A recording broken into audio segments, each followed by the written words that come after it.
Hi, I'm Becky Meagher, and welcome to Transitions, Body, Mind, Spirit. Transitions, we all go through so many different transitions in our life, and I like to use the metaphor of a triathlon, something I'm still doing after 20 years. And in a triathlon, the first thing you do is you swim, and then you go to the transition area, and then you bike, and then you transition again, and you run. And that is a great metaphor for how we change from one thing to another in our life as we move from different places, as our health may change. And we have an amazing guest today. We have John Navin, who is an adventurer, a triathlete also, done Ironman, also a wealth management entrepreneur, and he also has done things like Mount Kilimanjaro and biked across America. So a very interesting person, so I really welcome John. Well, thank you. It sounds like a lot, Becky, when you say it like that. It is a lot. Well, thank you. Yes. Thank you. It was a lot of fun. A lot of fun. Yes. So. Well, I like to give a little background on you before we get to the exciting parts too. And you were born outside in Chicago, Elgin, Illinois. Yes. Mm-hmm. Okay. Yep. It's so about 35 miles outside Chicago. You're a northern man. I'm a Yankee. Yeah, a Yankee living in the South. And then you ended up doing sports in high school, right? Yes. Yeah. It started in junior high and it just carried through. So it was, even in high school, it was football, baseball, and wrestling. And wrestling. Yeah, were the three that I played. So. Wow. Okay. Yeah. So then you went, okay, I'm going to go to college. Yes. And then you majored in physical education? I did major in physical education, yeah. But I was not a student, like to say, I wasn't a student until I got out of college. Then I became a student. So college to me, yes, it was a wonderful experience. Had a great time. I was very social, but I did not find studying as part of my curriculum. Okay, but you got a degree. Got a degree. You got out. I'm out. Yep. Yes. Yep. And then, did you know what you wanted to do? No. You had no idea. No idea. So I knew I wanted to sell something, so I got involved, and there was a company called Safety Clean, which is from Elgin, which is now, it's still around, but they have been bought and sold a few times. So my dad said, why don't you go look and work at Safety Clean? I thought, all right. So I started at Safety Clean, and away I went. And then I was there for about 4 years, and got involved in, well, you tell me where you want to go. I can keep going, or well, I want to know when you finished Safety Clean, and your life got more complicated. You got married. There were kids. Yes. You had to get more money going to you, and so you transitioned from a Safety Clean thing to commission only. Yeah, there was a couple steps in there. Okay. I haven't told many people this one, but this one's kind of interesting. So Safety Clean, what happened is I hit the proverbial glass ceiling. So I wanted to keep going, and I was in this glass ceiling, and I was working for a guy who was embezzling from the company, and it just wasn't a good mix. So we both started to go like this. So I said, well, I'm going to leave Safety Clean. And if you have Safety Clean in your resume, you can go to any hazardous waste company, an environmental company, anything. So I was so burnt out, I was a garbage man. A garbage man. I was That's a garbage transition, man. all right. It was wow. That was a transition. So, and I didn't want to sell. I went and interviewed for this garbage company, and she said, well, with your resume, if you come work here, you're going to sell. I said, I don't want to sell. I want to work on the truck. And she said, all right. Well, that was in November. So about 3 weeks later, I was ready to sell again. So I left the garbage truck, and then so I was there for about 3 months, and then I found a job selling a copier. So I got fired from the copy company because apparently if you go 3 months and don't sell anything, it's not a good thing. But then I fell into insurance and investments, and that's where I became a student. That's where I started to go, okay, this I get. This is interesting. This is fun. You're helping people. You're changing lives. Everybody likes to talk about money. So yeah, that's where I became a student and really went back to school in lots of ways, between hiring coaches, reading books, all kinds of stuff. And literally going back to school with different designations and things you can add on to your licensure, I guess is probably the way to say it. Okay. All right. So you ended up kind of owning your own company, right? Yep. Well, I started with a group. I was with them for about a year, and it was very association driven, and it was transactional. And I'm not a transactional person. I'd rather develop a relationship. So after about a year, I said, this is not the way this business probably works. And so, yeah, I stepped out. At the time, I think I had a 1-year-old. And I often chuckle because my wife was like, at the time, was like, what are you going to do? And I said, I'm going to go on this interview. And I said, if it doesn't give me 5 weeks vacation, I'm not taking it. If I don't get a company car, because I had a company car, I'm not taking it. And if I don't have a salary of more than $80,000, I'm not doing it. So I go to this interview.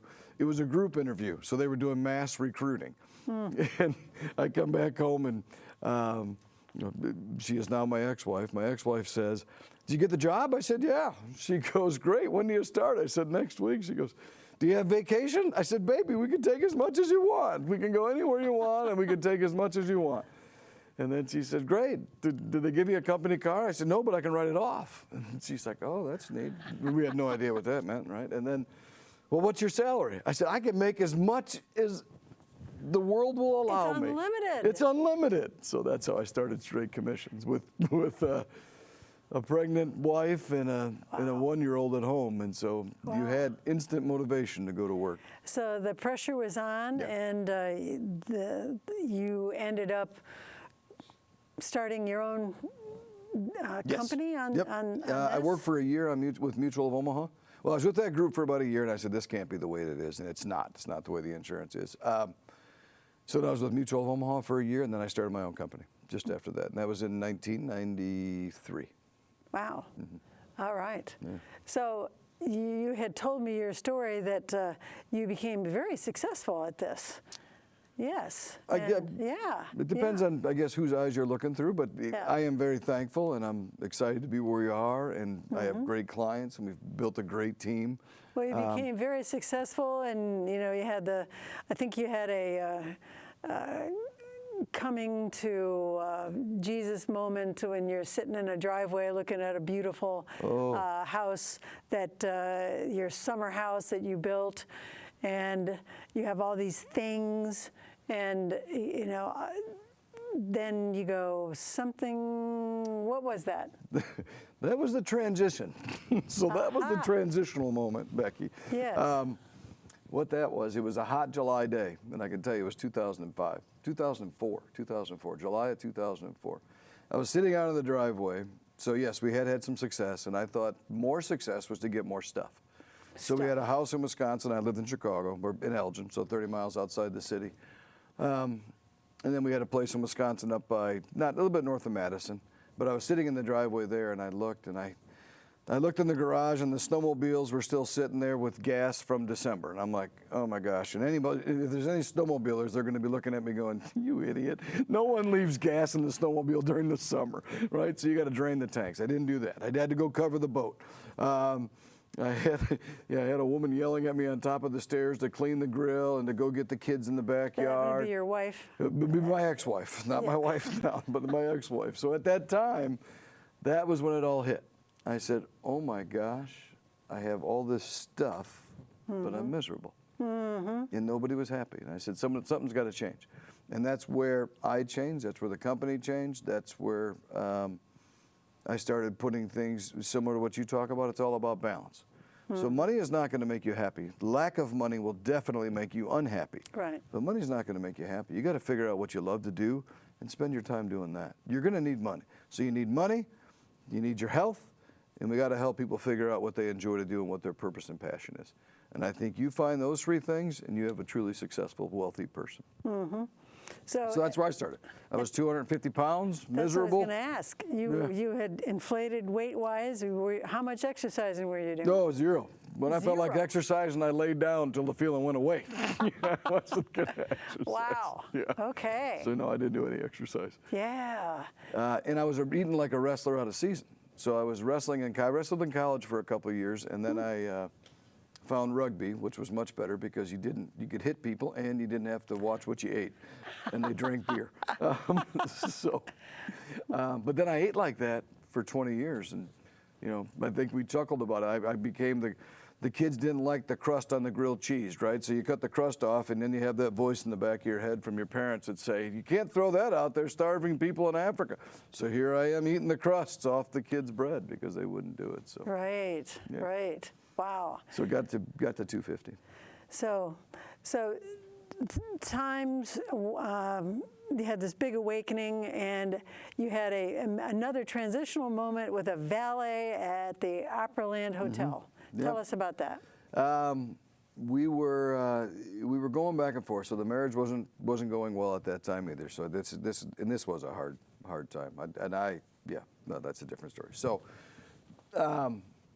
we decided to change locations. We thought if we go somewhere different and we can start over, things will work out. You know, let's go.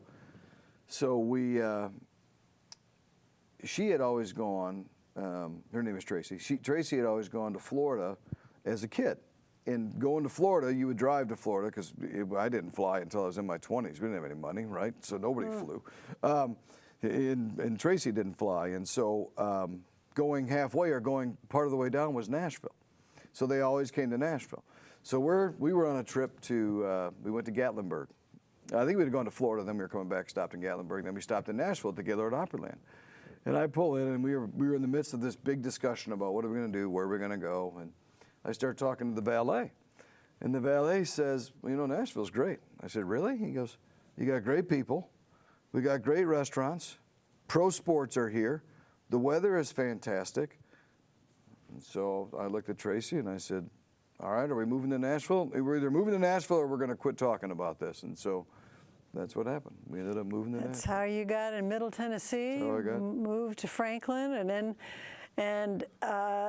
then things changed, and you built a house, another house, and then also a horse or something. Yeah. What did you? We built a horse arena. Arena. So it was a horse arena because in your yard. Yes. Wow. Yeah. Okay. Well, my oldest was a big horseback rider. Of your two children, two daughters, right? Yeah. So I have two daughters, and yes, the oldest was a horseback rider. So we moved out to Leaper's Fork, and we built this house, and we built an arena. Yeah. Then there's another transition right after that, Becky, because it sounds wonderful. And it was wonderful for a good 6 weeks. Yeah. It was more things. No, more than that. It was. And then you became a single man. Yes, yeah. So then what happened was, and really there's a lot there.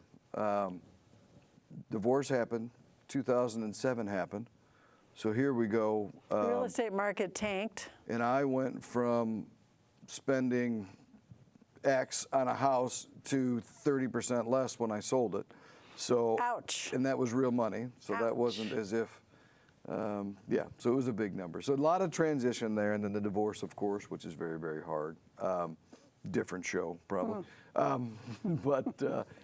Then transitioned, and I don't even know how much time had passed. It was a year or two, and then I met Dana, my wife now.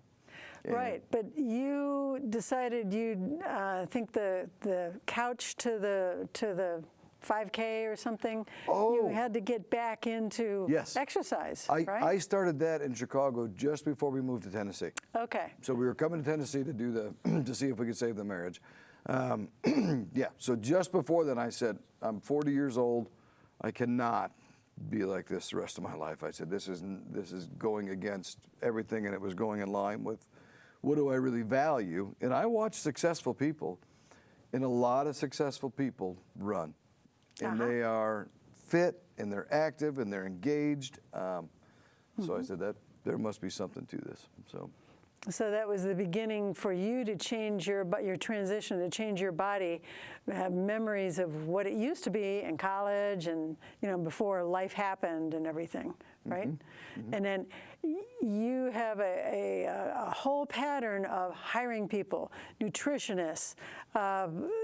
Tell us about this whole idea of you want a coach in various parts of your life to help you. Okay, I'm going to back up just a little bit then. So I'll go back to, so just out of when I started the company, was having some success, but about a year later I said I want to be more successful.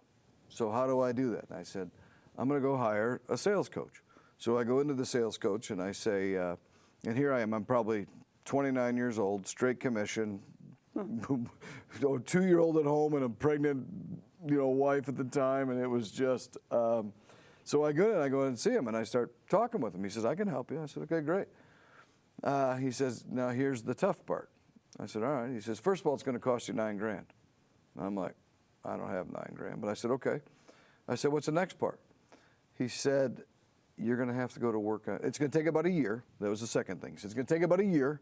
I'm like, okay, so $9,000 and it's going to take a year. And he said, John, that's not the worst part. I said, what's the worst part? I said, you're killing me already. He said, you got to go to work on you. Work on you. He said, the work is on you. That is where I became a student. So now that's, if I look even a little bit further, it was probably a year into the insurance business where I started going, okay. And it just opened up a whole new world to me. Reading, any classic book you can think of, Think and Grow Rich, How to Win Friends and Influence People, The Secret, all kinds of, positive affirmation stuff.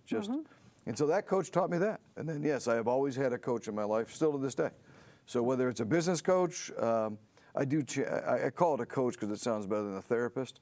So, people appreciate that a little bit better, I think, sometimes. But same kind of difference, right? Right. But I always have a coach, even to this day. So, yes, then I did the same thing with fitness and nutrition and triathlon coach and a swim coach and a strength coach and a... So you ended up being a single person, and then you're swimming. The great Ashley Whitney, who I've done a show on, Olympian, wonderful teacher that's here in Nashville. You started taking lessons from her and met a lady. I did. And that lady, Dana, ended up being your wife. She did. And together you have been doing triathlons. Yes. Okay. Yeah. All right. So that's, we met. She claims I met her 6 times. I only remember once, but I guess every time I walked in the pool, I'd be like, hi, I'm John. She'd be like, I know, I'm Dana. We met before. But yeah, without getting into that story too long, we met and really we were married 9 years a couple days ago. Yay, so, yes, 9-year anniversary. And it is so nice to be happy and to be loved and to give love and different show and too. to share so much. Now, Okay. I get it. You've been living really healthy. You have trainers and coaches and nutritionists. And then you had a real surprise in your life a couple years ago, health-wise. And I believe that you were at Todd's Endeavor Performance, and you were feeling not feeling really well. Can you tell us that story and what happened? If we back up just a little bit, we were in California the week before doing a bike trip.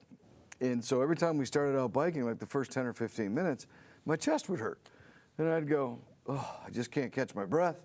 And so Dana would say, what's wrong? I'm like, I have allergies or something. And she's like, okay. Denial. So we come back that following week, and yes, we were in Todd's class, and I couldn't get through class. So I had to stop and get off the bike, and I said, okay, something's going on. I said, let me go to the Minute Clinic, and I'll get this allergy shot, and we'll be fine. So I go into the Vanderbilt walk-in clinic over there by Belmead Kroger, and the woman says, well, based upon what you described to me, I got to do an EKG and an X-ray. I said, all right, fine. I said, just give me the pills so I can get back in the car and keep going. You know? Well, she comes back and she goes, I got bad news, my friend. I said, what? She goes, you got a bad EKG. I'm like, all right, cool. What's that mean? She goes, no, you got real trouble. I'm like, what? She goes, either you just finished having a heart attack or you're having a heart attack. Whoa. And I said, oh, okay. I said, what would you do? She said, I'd go to the hospital. I said, see you later. So I walked out, got in the car, and I went from the Vanderbilt clinic right there, and I drove to St. Thomas. You drove yourself to the hospital? Drove myself to St. Thomas, and I called Dana. I said, she told me I got a bad EKG. I don't know what it means yet, but that's where it all started. So tell us about that, and then I think it's amazing that after that, you did a couple big bucket list things. Yes. Okay. So I'll go fast on that. The heart thing turned out, the cardiologist thought I just needed a stent. He says, you're young, you're healthy, you probably just need a stent. I'm like, okay, great. So he goes up to my arm, checks things out, wakes me up and says, no, I can't help you. I'm like, what are you talking about? He's like, you need open heart surgery. So I had 5, I don't even know what the word is, but 5 blockages. So I had 3 that were like 80 or 90 and 2 that were, I don't even know what they were, 70%. Anyhow, took care of it, did the open heart surgery. At that time, though, you're right, one of the bucket list things was Kilimanjaro. So Mount Kilimanjaro, was on that list. Yes. And we were excited about it because Dana and I, so we met training for Ironman Wisconsin, and then we trained with another friend of ours named Matt for Ironman Lake Placid. And so we've done Ironman Lake Placid together, and so we just keep doing fun activities like this. And so Kilimanjaro was on the table. Well, luckily for us, the cardiologist that I had climbed Mount Kilimanjaro. Amazing. And so this was in April of 19, I think, April of 19. Okay. And we were going to climb Kilimanjaro in February of 20. And so, long story short, yes, we were ready and started training. All I could do was walk. So after the heart surgery, I could walk. And so I walked, and Dana and I walked and stayed in shape. And your training was walking. Yeah.